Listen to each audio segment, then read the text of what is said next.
Yo. Greetings ladies and gentlemen, and welcome to this year's edition of the top videos of 2023, in no particular order. Last year I did a similar video at the end of 2022, where I talked about my favorite videos that came out that year, and shout out a bunch of creators big and small, and generally just pointed to a bunch of videos that I either very much enjoyed or was inspired by, etc, etc. So I'll be doing the same for this video. And at the end of this countdown, I'd also like to give a quick update regarding my channel and 2023 in retrospect, and what you can expect from my channel going forward into the year 2024. A timecode is chaptered down below if you specifically want to hear about that information. But without further ado, let's jump right into all the videos that I found pretty based and cool in the year of 2023. A Fox in Space, Episode 2, Fixing a Hole. I won't go into immense detail about this one since I actually made a whole video about this specific episode, as well as its creator's past work and history, and generally just how much I really love his cartoon. So you can go check that out if you haven't already. But in short, for those who aren't aware, this video is Episode 2 of internet animator and man of many talents, Matthew Gafford's series A Fox in Space, otherwise known as a fan cartoon of the Nintendo franchise Star Fox.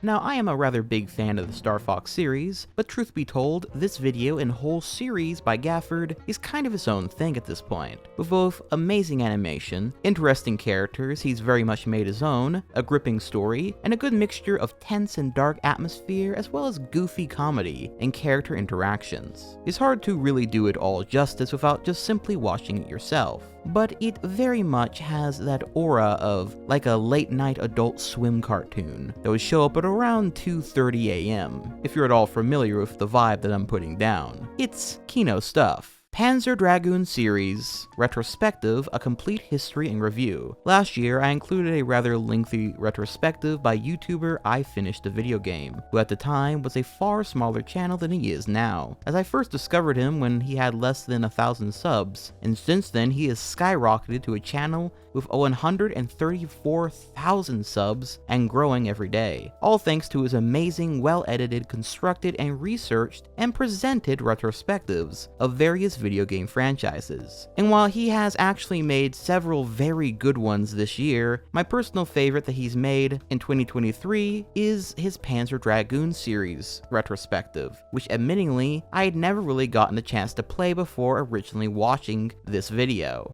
There's an old saying that goes, history is written by the victors. Ask any historian and they'll likely tell you that's not really how it works. But in the cutthroat world of modern media, it certainly feels like being remembered and being victorious are one and the same thing. For video games, that's an even starker truth, as commercial success breeds fandom, which leads to demand and ultimately longevity. An endlessly spinning cycle of success that can keep a franchise alive for decades. But what about those that fall through the cracks? How do we remember video games that don't succeed, that don't create that vocal fan base, that never emerge from that battlefield ready to write their own history? But I finished the video games retrospective on the series was so interesting that it did actually inspire me to try picking up the games. What I love about this retrospective in particular is both the history of this long over forgotten franchise of Sega's, how innovative and interesting it is gameplay and story-wise, but also how it reflected the rise and fall of Sega as a company that made video game consoles, as the retrospective becomes just as much a history lesson about the company's tragic fall as it is one of this cool franchise about people riding dragons to fight evil empires, and how the two kind of poetically mirror one another in their ideas and ultimate fates. It's a gripping watch if you're interested in any of that stuff, and is one of the best retrospectives I saw all year. Four-Byte Burger. Can I show you my favourite piece of pixel art? I don't know why I'm asking, because I'm going to show you anyway. Here it is. It's called Four-Byte Burger, and it was done by a guy named Jack Hager back in 1985. It's brilliant, it's whimsical, and it appeals both to my love of 80s aesthetics and of hamburgers. It's also among the first artwork ever produced on an Amiga. Jack Hager was the art director at Commodore, and he produced a series of images very early on in the machine's life to demonstrate its artistic capabilities. Some of these images have been preserved, but some, Four-Byte Burger included, have been lost. You see, the software Jack was using was in such an early stage of development that it lacked a save feature entirely.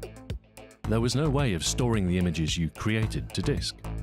This is one of those videos that kind of sneaks up on you. It's about, as this clip so eloquently showcases, this piece of pixel art, its history, and ultimately YouTuber Ahoy's quest to recreate a piece of lost media for all to see today. It's a simple enough concept for a video, but the research, history around the art, and how it was created on old computers, digital art mechanics, and their general history, and the overall passion for the topic that is so blatant throughout the video makes it a very entertaining and informative watch. Ahoy has always been really good at this, mind you, though his usual fare is actually talking about guns and their history and use in art and media, and how cool they are, which are also all great watches and are generally Kino content. But these are the sorts of videos about some obscure little piece of history, of art, or a thing or topic of some sort, told through someone who's clearly so passionate and dedicated to the topic, are some of my very favorites on the platform. Like I say, they kind of sneak up on you, on how invested that you can actually become over something that you only just learned about mere minutes ago,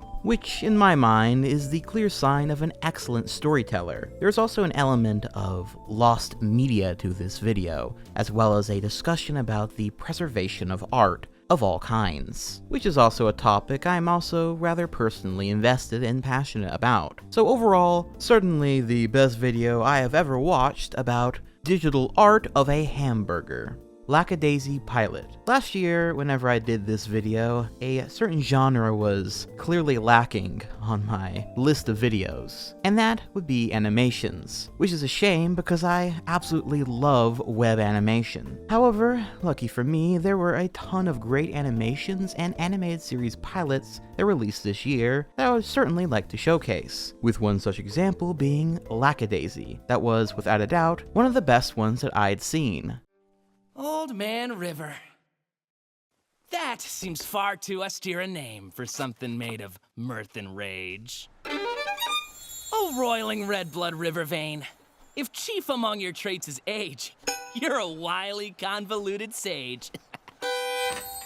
Again, with animation stuff, I really think it is put best if you simply watch them yourself. But in essence, this pilot episode is based on a webcomic created by American artist Tracy J. Butler, and is about a bunch of cat people in a Prohibition-era St. Louis, which means crime, mystery, mobster stuff, and the selling of illegal alcohol, all that sort of jazz. Besides the setting being really cool, the animation throughout this pilot is wonderful, is bouncy, and extremely expressive. The character designs are also fun and slick, with my personal favorite being Mordecai, who has some real cool fucking drip. And there's a lot of little details that I appreciate about it as well, like the textured line work of the characters, or the rough base sketches being visible throughout the animation, harkening back to the xenography technology and aesthetic of Disney films made during the time that xenography was, well, used. The characters from what we've been presented are also all really cool,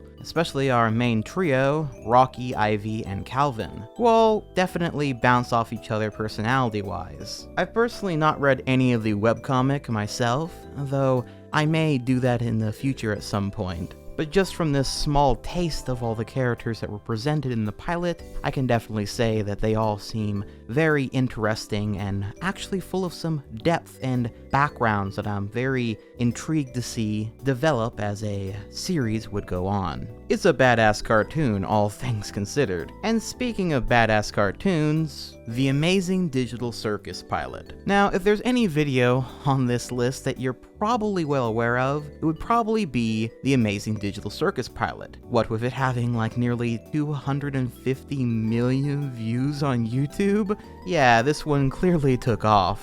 And while that sadly has kind of created a bit of a weird fan base and strange things made around this pilot as of recently, as really anything that gets popular enough is sure to have happened to it. Ignoring all that bullshit and actually looking at the pilot itself, it's a really fucking cool independent animation, which I cannot emphasize enough because this is a small team of people that got together and made something out of the passion and dedication to animation and storytelling by themselves, outside of the industry control or anything, and it has taken off to monumental levels at this point, which I simply cannot help but root for. Seriously, screw the animation industry and those that shill for it constantly. Independent animation is where the future is at, bitch! Numbers and stuff aside though, the actual pilot is actually really interesting, with yet again some really fun and imaginative character designs. And while, from what I've gathered, this seems to be the kind of basic bitch favorites,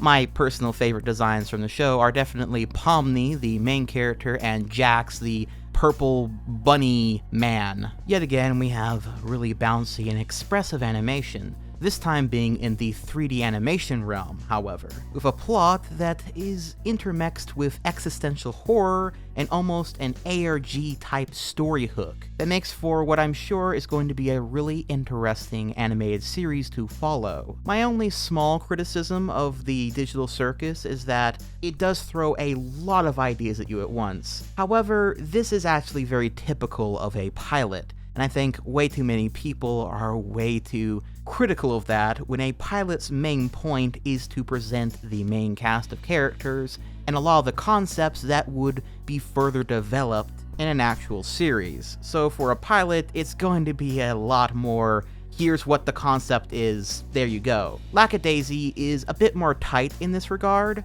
but again, to be fair, Digital Circus has a lot more high concept story scenario stuff going on that's trying to pull off in 25 minutes versus LACKADAISY's. But what it did show in those 25 minutes gets me very excited and very interested to see where all these concepts will be going, as well as getting to see this fun batch of characters and any others that may show up in the future. Once again, Kino stuff. But now, stepping away from animated pilots for a moment, we have The Elder Scrolls 1 Arena, a complete retrospective. This retrospective, created by YouTuber JWLAR, or Jular, is both a general retrospective as well as a documentary on the first Elder Scrolls game. I started at Bethesda right as Arena came out, and when I first played it, I was thinking, sweet, this is a really nice dungeon hack game. The game starts you in a dungeon where you spend your first few levels, and then I got out into the wilderness, and I was like, you have to be kidding me. I can go anywhere, do anything?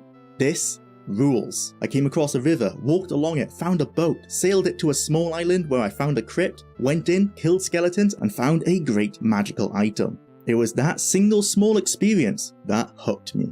Todd Howard, 2004.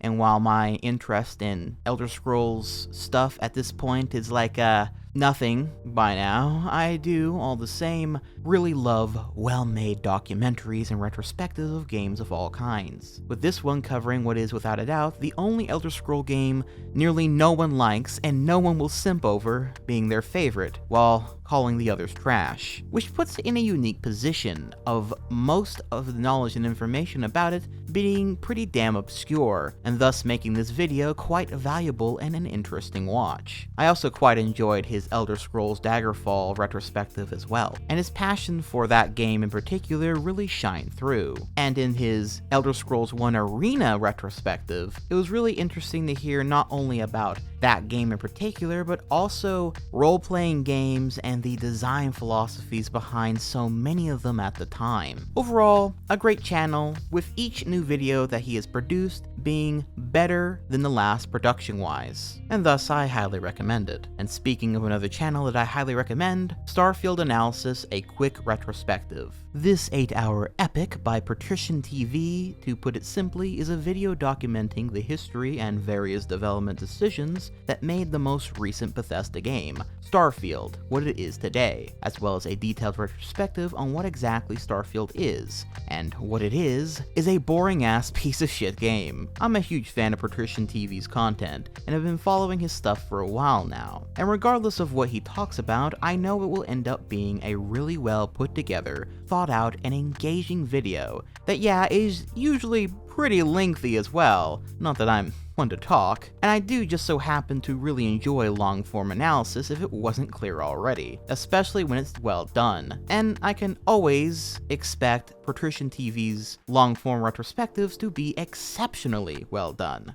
The best in the field as far as video games are concerned, in my opinion. I particularly enjoy his thoughts and documentation of Bethesda's lack of design document for Starfield, as well as the company's rather pompous reliance on free mods fixing their broken or badly designed games, or in this case, extremely boring games. It's really good stuff, on top of his general analysis of the game itself and its story in general. I also highly recommend his other videos on Morrowind, Oblivion, and Skyrim, and a really big one to Fallout 76. All these videos, I happen to believe, are the definitive videos on all these games, and are genuinely extremely fun to listen to while I'm working on something else. Persona 3 Analysis, Part 1/Full Collection, Ultimate Persona Compendium. Speaking of well done video game analysis, Snickety Slice's Persona 3 Analysis, which, while I'm including Part 1 here, I'm actually counting all 4 parts of this retrospective as one big video, since they all connect together to talk about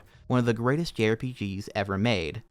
Carl Jung believed that the science and rationalism of modern man had robbed him of his ability to reach for symbolic truths, but not to take everything at face value. The actual events of stories can be less important than what they represent. It should come as no surprise, then, that the Persona games approach storytelling in much the same way.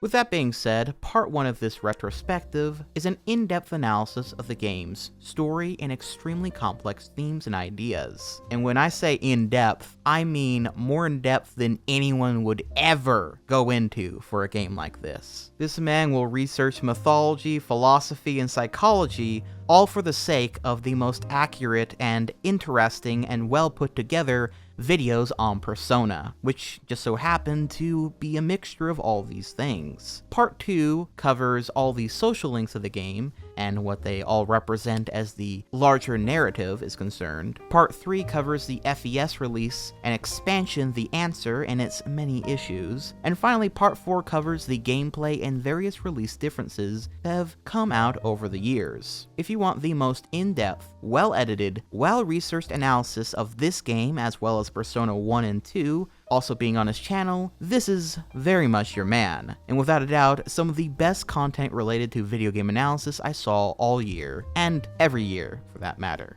The 15-year evolution of Archie Sonic, a complete retrospective. Yet again, speaking of long-form analysis, but something besides video games this time, how about a comic book series?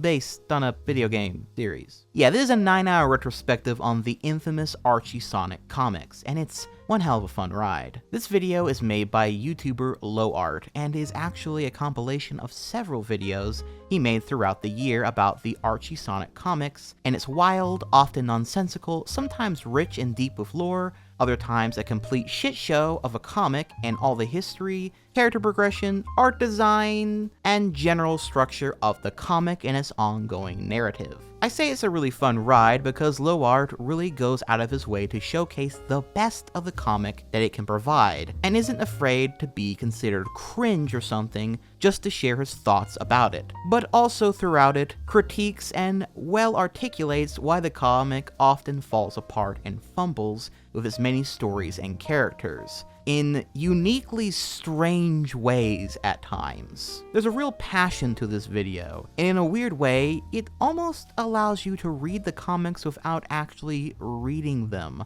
all while getting all the deets on people like Ken Penders, Ian Flynn, and the various other artists and writers that worked on the comic. If you're a Sonic fan, or just someone that ever wanted to know all the weird lore and relationships and stuff from the Archie Sonic comics, then this video is definitely worth a watch. Ben's Vision, the Lost Sonic SatAM 3rd Season/film. And while we're on the topic of Sonic, this documentary by good old Groovy Jake covers the history of Ben Hurst, the co-story writer of the beloved Sonic SatAM cartoon from the 90s, and documents his unique approach to writing the character, his aspirations to have a 3rd season, and what it would have entailed since the show was sadly cancelled after the 2nd season, leaving on an infamous cliffhanger, as well as his connection with the passionate fan base of the show, and the drama surrounding it all. I'm a huge fan of the Sonic SatAM cartoon, and so this documentary was a wonderful treat to witness, and it's without a doubt one of the best videos on the topic of not only Sonic SatAM, but Ben Hurst as a creator in general, and the legacy that he left behind. Even if you're not a fan of Sonic SatAM, or hell, even know much about it, I still highly recommend this documentary, for if nothing else, the story of Ben Hurst, a creative mind. This video also ambitiously tries to create a animatic version of the ideas that were 100% confirmed by Ben to be a part of the Season 3/final movie that he had planned to finish the series off, which I thought was exceptionally cool, and also very well done. So kudos to Groovy Jake for telling the story of Ben, and presenting the ideas for all to be able to see. Groovy's passion for the subject and general project shows through, and this video deserves a lot more attention because of it, in my humble opinion. The Tarkov Wipe 5. This extremely well-made animation/gameplay showcase /fucking gameplay music video made by YouTuber Junker is a real bit of eye candy to behold. While I personally have never actually played Tarkov the game myself, I have seen several bits of content surrounding the game and its many players. From intense firefights to complex roleplays to general tomfoolery. It's kind of one of those games that you don't even really have to play it to get enjoyment out of watching others and compilations and stuff out of it. And in Tarkov, the Tarkov Wipe is essentially when everyone in the game has their player progress, inventory, level, and stuff all reset to 0, so everyone is back on an equal playing field, besides skill, I suppose, and usually is accompanied with a big patch with new content and updates to the game. And Junker makes these videos as both a giant showcase of the game's new stuff, but also to basically create a shit ton of Blender animations, memes, and generally speaking, a really fun and energetic video, mixed with real gameplay and animations and a ton of different music. Regardless if you're a fan of the game or not, these are really fun, all of his videos on the Tarkov Wipes, with this one definitely being the best he's made yet. I used to make games. This video by animator David Firth isn't really like his normal affair, since he's most well known for his very well animated, disturbing, and imaginative animations, with his most popular series being Salad Fingers. But this channel in general is a goldmine of animation and general animation history as well. I had two obsessions in my childhood: animation and video games. Always greater than the urge to consume was the urge to create. Animation made sense. You draw one picture after another and then sequence them all together to create the illusion of motion.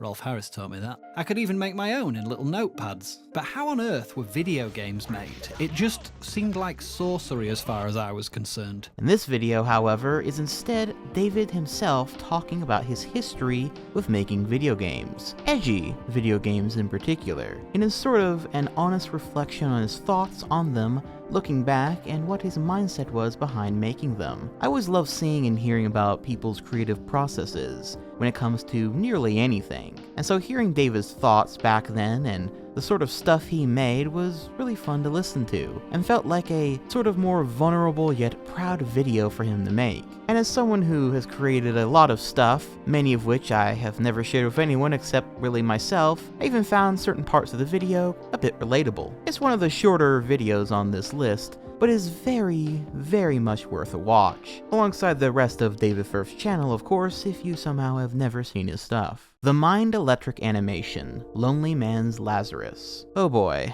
now I became obsessed with this one for a short while. This is an animated music video by Lonely Man's Lazarus, or Daisy, using the song The Mind Electric by Miracle Musical, one of my favorite songs from one of my favorite albums I discovered sometime near the end of 2022. It's a great song and well worth a listen, and is quite chaotic, I'd say, to put it simply, but the music video itself features Daisy's own characters, as well as it all being animated in Blender's grease pencil, and it is, well, fucking amazing. It is some of the best animation put to music I have ever seen. I don't know if anyone else does this, but ever since I was a kid into teenager years, and well, still very much now, I always imagine a sick-ass animated music video of sorts to go alongside nearly every single song I listen to. I can't help but put imagery to music, and I even get excited to listen to certain songs again and again, because the elaborate music video that I have created in my mind is going to play yet again in my mind when I listen to the music. And of course, they are always the most well-animated and beautiful animations ever seen in my head, of course. And, well, this video has that exact same sort of energy. A person's elaborate music video from their mind brought to life through sheer hard work and imagination. Just go and watch the video and see what I mean for yourself. It's breathtaking stuff, and something I have watched well over 50 times this year, and I am certainly not ashamed to admit it. And I cannot wait to see Daisy's next animated music video. MyHouse.WAD videos. Over this last year, several videos about a Doom WAD, or Doom mod of all things, got really popular. That mod being MyHouse.WAD, which is one of those types of mods or experiences I think it's probably best to either experience for yourself or watch a damn good video on, without me spoiling too much about it. But, needless to say, if you like creepypastas, if you like existential dread, if you like liminal space horror stuff, then this is gonna be right up your alley, because it's one of the most well done of these sorts to come out in recent time. And in particular, PowerPack's video on the topic I would say is the best for a newcomer jumping into the story of this mod, due to his excellent presentation and storytelling skills, to really make this Doom mod into something so much more. That being said, without spoiling things about this mod, its story could be said to be a bit cryptic, and there are many different interpretations one could take from the ending and what it means, what the overall message it wishes to impart is, and even the story as a whole. And I personally don't find that PowerPack's conclusion to be the one that I personally get out of the game, though it is definitely well thought out and still worth listening to. Instead though, the one that I think I align with a bit more is YouTuber Cromudgeon's video on the game, which I also highly recommend to give a watch as well for uncovering the truth of the game's story. He is also really good at presenting a story and everything as well, mind you. And overall, both videos are absolutely amazing and well worth a watch if you haven't seen them already. The disturbing truth behind this infamous GIF. This video by YouTuber Lazy Masquerade is an investigation into the video White House, Why You Never Became a Dancer, and the infamous creepy GIF that accompanied it, and the identity of who this person is, as well as a source for this picture for which the GIF stems from. It's just an overall really well made video, and an internet investigation into one of the more creepy and mysterious videos from back in the day that would always come up in those weird side of YouTube playlists and the like. Lazy dives very deep, and the video has several twists and turns before the truth is finally unveiled, and without spoiling anything, this is truly a case of fact being far more creepy and dark than fiction. Value and self-worth. Appreciating the rescuers. This, like last year's Fox and the Hound video, is another amazing analysis of a classic Disney film by YouTuber Key the Lich. Key the Lich is really good at both explaining and showcasing the little bits of magic in the movements and expressions of the characters through animation, but also takes the time to really analyze the characters, the general direction of the film, and so much more. I find his analysis to be very thoughtful, and honestly some of the best I've seen regarding both Disney films, but also just in talking about animation in general, because he does take the time to focus in on character designs, the way they move, and the way shots are framed, as well as earnestly analyzing characters in ways that I just don't see very often. It's great stuff, and I highly recommend you check out this video, as well as his A Fox and the Hound one. I eagerly await his next analysis on whatever he chooses to cover next. How to Get Revenge, JonTron, is a JonTron video. If you're a fan of his stuff, it almost speaks for itself, with this video being the best I think that he's made this year. It's a tightly edited video with extremely high production value, jokes coming at you every few seconds, and JonTron's signature commentary and comedy and skit style. It's just good stuff, you know? It also helps that this video is about an old VHS tape about getting revenge on people, and it's obviously very weird and awkward and creepy. It's Kino stuff. Enough said. I Am Become Fancy, Theater / Too Fancy Too Furious, Wine. I included both these videos by Internet Historian because they are kind of one and the same, in that they have his signature style of commentary and editing, while also kind of being about fancy things such as the theater or wine. Middle class. No, don't speak. You'll just make me throw up. I'd say cover up with this dinner jacket, but I'm afraid that you'd get your head stuck in the sleeve and asphyxiate. That sort of thing. And were both generally really fun videos to watch this year. I also like the character he's playing of this pompous man of culture trying to educate you and teach you how to be refined. It was a really good bit. Oh, and before anyone comments, yes, I am well aware of his video The Cave having heavily taken from an article about the same topic, how he had to make a re-upload of the video with new words so that it didn't take away from that article as much, and all the drama surrounding that. And I'm gonna be real with you, I just don't care, at all about any of it. If you care about it, cool, but I don't. Turkey Tom and his many channels. So once again, I am including Turkey Tom here, and not just his normal channel, but also his Tom Dark channel, as well as his most recent channel, Tom IRL, because between his daily videos about random internet drama, well-made documentaries about internet figures and communities, and his new channel where he just goes and interviews and talks with people, like John from Fish Tank for example, the dude is on a constant grind and provides me hours of entertainment while I work on my own projects. And I really admire his work ethic and his dedication to his craft, as well as generally him just being a real dude. Make some good content, but one of us to get stabbed and start to bleed out, that would be fucking phenomenal content.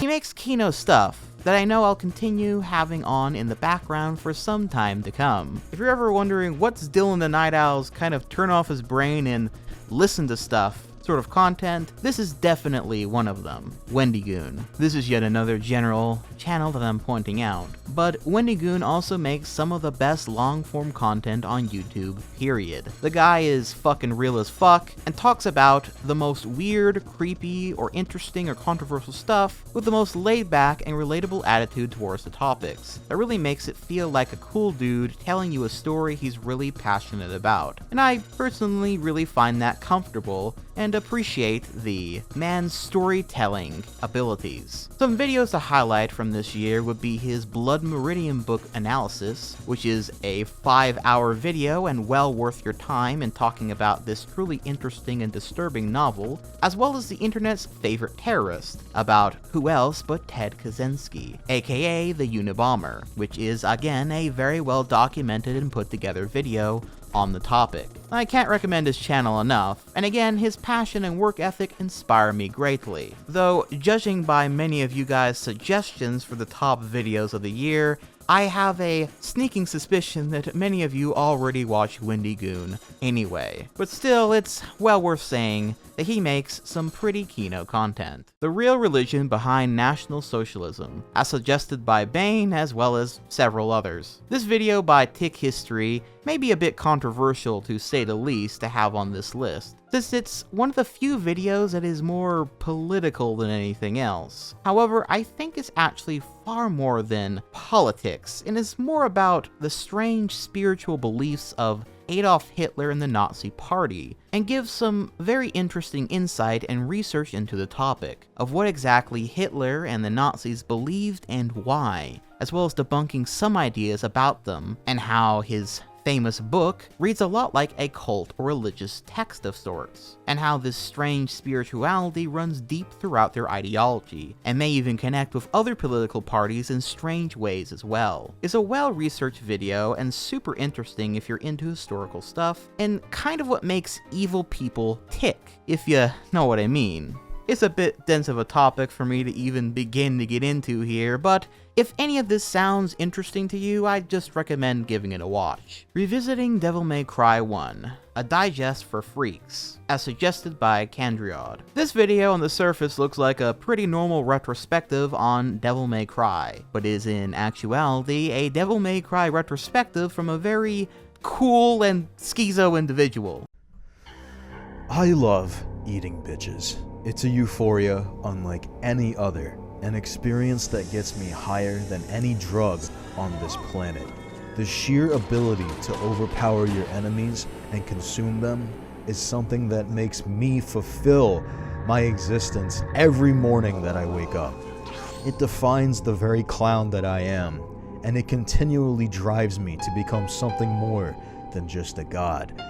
I often fear that one day, despite all this violence, I fear I may never be able to fully satiate myself, constantly striving for more and more until it becomes a problem.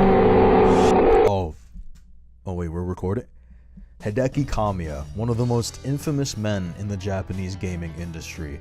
Okay, but seriously, if that little intro grabbed you, I highly recommend this video, because YouTuber Brain Alert's comedy and editing throughout are really funny, and oozes a style that sort of reminds me of Cybershell once in a while, but like if he was way more crazy. It was a really fun watch overall, and I'll definitely be checking out his other videos this year sometime soon. Now, ask for the best overall video I saw this year. Well, I gotta cheat, I'm afraid. Yes, Dylan the Night Owl is being a cheater yet again. How typical. But the actual best video I saw all year technically came out on October 2022, and making this far more worse is it was actually released as parts for quite some time, for a couple years before even that. But I only saw it this year, near the very tail end of the year, no less. And it's without a doubt the most inspiring and interesting video that I saw all this year. And you know, since it's my list, what I say goes. So if you're upset, too bad. But without further ado, the best video I saw all year was Interface, full animated movie in VHS. This feature-length animated film by YouTuber Umami is hard to summarize in words, but to use a few, Interface plot-wise is about two characters, Henrik, a man with a troubled past and many secrets to be revealed, and a supernatural clown-like entity known only as Mischief that can shapeshift that has taken an interest in Henrik. The two travel to many locations in search of something I think is best left unsaid for spoiler reasons, all while being pursued by the Kami, a peculiar artificial god of sorts, created by the Greetings Robotics Corporation. While I would love to go into greater detail about the plot of Interface, I really think it's something best seen by yourself with as little detail as possible, especially because so much of its story is told through visuals and absolutely beautiful dialogue.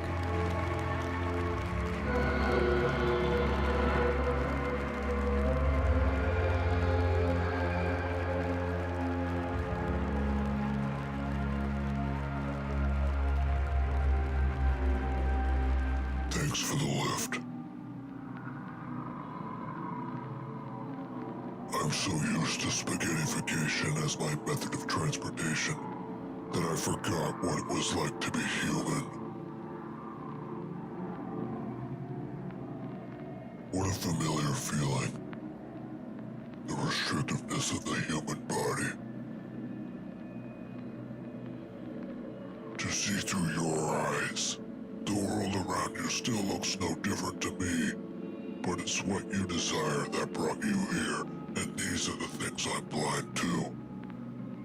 Several times while watching this film, the visuals matched with the all-encompassing soundtrack put me in an almost trance-like state, being fully immersed within its world and its actually really lovable characters. Mischief in particular being so much fun and actually super funny at times. There were times while watching I got echoes of Ghost in the Shell, Neon Genesis Evangelion, mixed with stuff from independent artists like David Firth or Pilot Red Sun, as well as its own unique sense of style and presentation. The animation and visuals are incredibly striking, and what some may call rather aesthetic and truly dreamlike. There really isn't anything quite like Interface that is both trippy and funny, while also deeply philosophical and narratively rich, with scenes that really hit hard by film's end. It's one of the most interesting animated films I've ever watched, all done independently no less,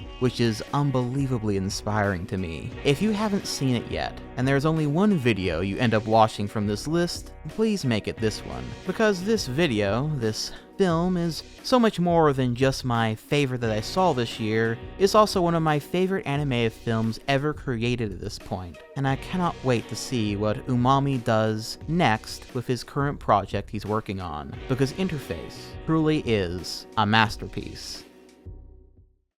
Alright, now for a quick little update about my channel. 2023 was an amazing year for both me personally and the channel as a whole. From finishing the DeviantArt Iceberg, to making several parts in the Channel Awesome Retrospective, to making more parts in my Crash Bandicoot Retrospective, and to meeting and seeing so many of you guys who follow and support my channel. It's all been great. But I'll tell you something, it's gonna be nothing compared to this year. 2023? Ha!